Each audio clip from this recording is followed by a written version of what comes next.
in simple terms, when you have a weekly meeting and you have things that have people's names on them and they're written by them, and maybe you're doing one email follow-up, that can move the needle on getting certain things done.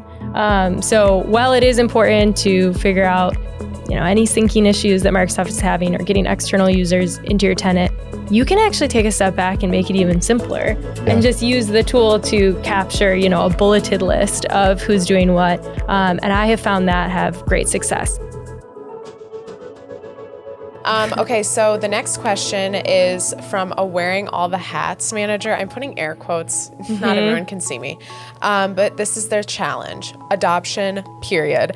Most groups in the organization use an Excel file during weekly meetings to step through each item and take notes on updates. Oy vey. That's like giving me stress reading that. Yeah. The executive representing each group is part of these meetings and can speak to a given project status.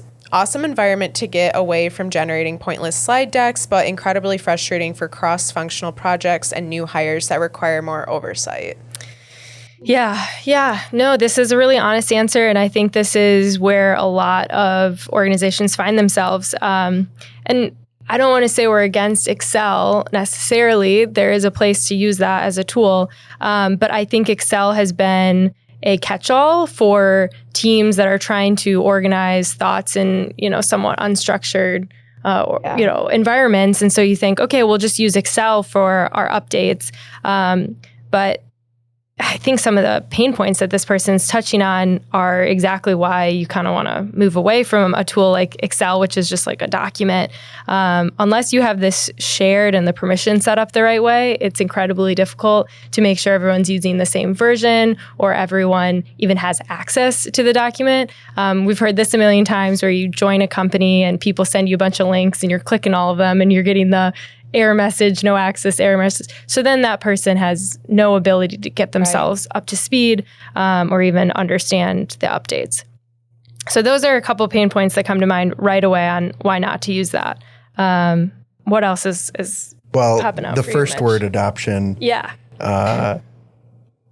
Super common. Again, like that, getting people on board with change is really hard.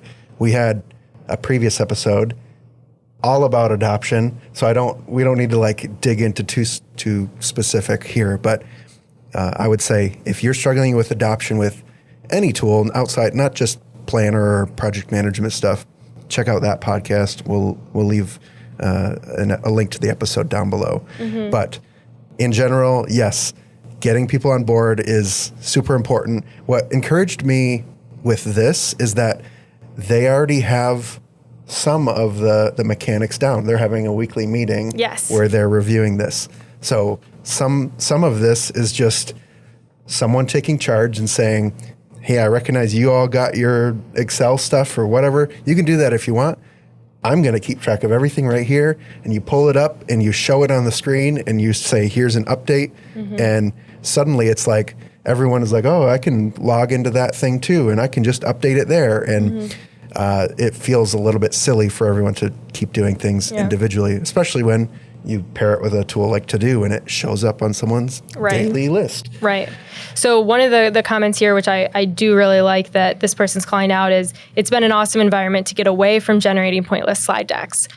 Totally agree. I think slide decks can be very cumbersome and honestly just more difficult than they're worth most of the time, especially in an internal meeting scenario. We have been using Loop actually for presentations both internally and externally. We call it kind of like our little Loop presentation hack where you have notes and different things within what the screen can view, and then you can just put a bunch of spaces in between and then be able to scroll down to the next chunk of content or text. So it kind of feels a little bit like you're clicking through a slide deck, but you're really just scrolling along a Loop page.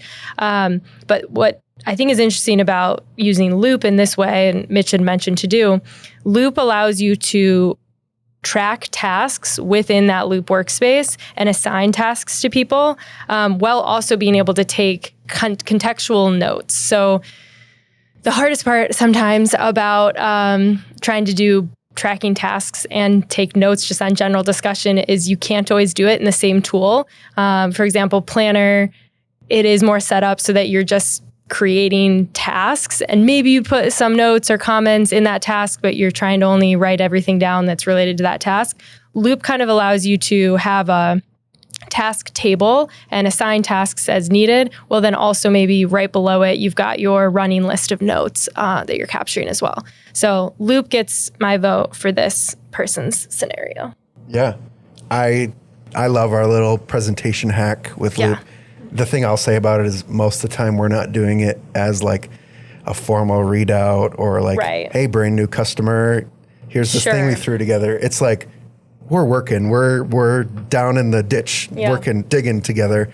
We just want to throw something together so that it can like manage our conversation and we can relay ideas with it. I don't think slide decks ever serve people very well during working sessions. Right. But you sort of need something to share or to organize the flow of the working session. And Loop really plays that pivotal role that kind of works in between those two things. Yeah, Loop is the first place where, similar to what you were saying, where you can have a task alongside other content in the Microsoft space. Beautiful as thing. far as I know. And that would be where I would play the adoption card. So if you can, demo that in maybe even a small way to your team, maybe people are really holding on to that Excel and they don't want to let go.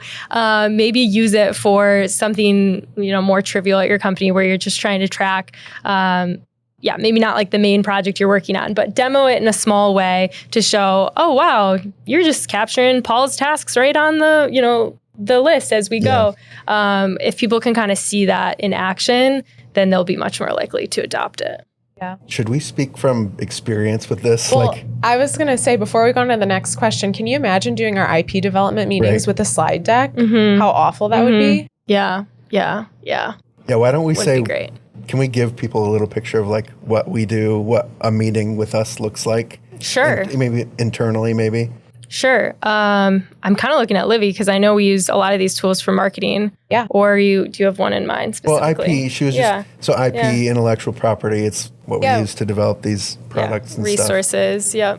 Well, even before we do like a round robin update every time we start an IP development meeting, and we just have a table in Loop, and we have everyone's names across and the date that we're speaking on. And we literally just add a new row every week, and we can see what we did in previous weeks. We don't need to update a slide deck. We don't need to make sure someone in specific has the slide deck because we all have access to the Loop page. Right. It's so nice. Yep. And then as we build out new projects or resources, even this podcast on project management, and we got all these responses where you're able to create a new page, add that just as like a nested page, very organized over to the left, and then switch between our weekly updates and then that page and get feedback.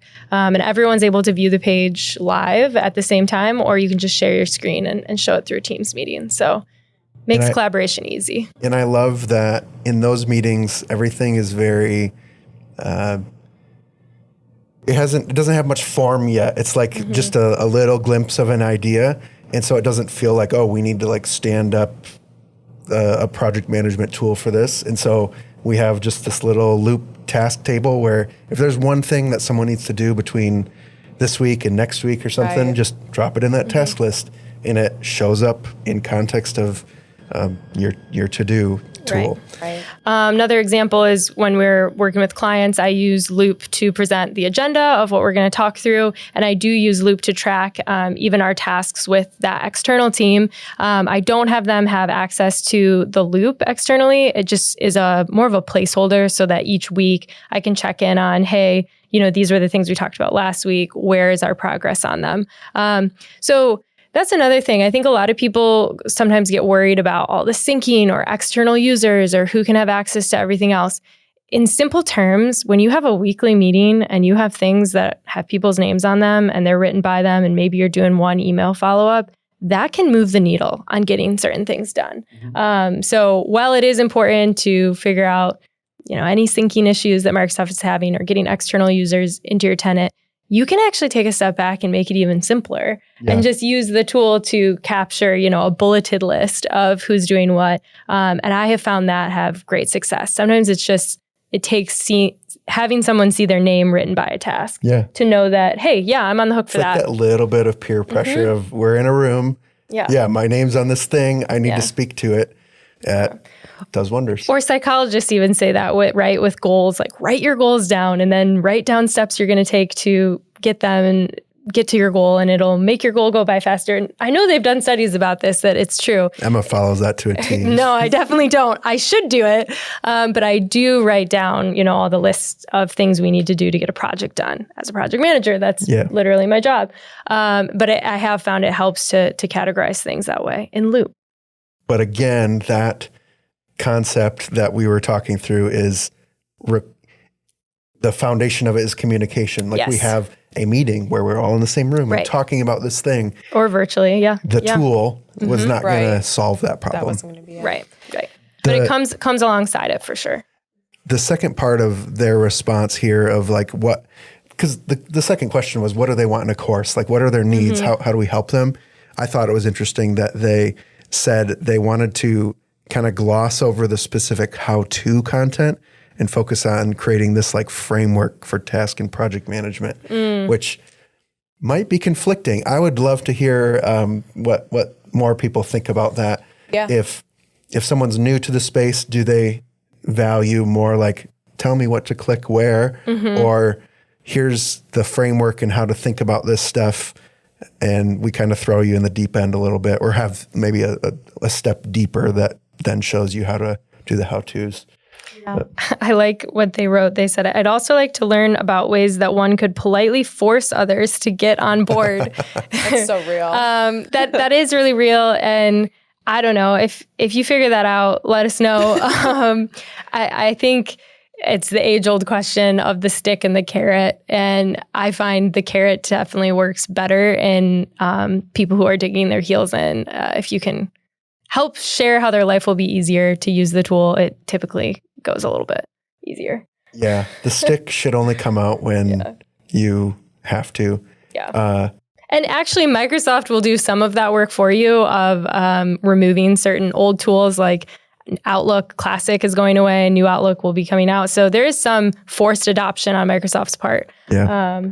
I'll speak broadly, but they also have a job and an obligation to do that job, and we're all adults, and we should hold people accountable to those things. Otherwise, they should be.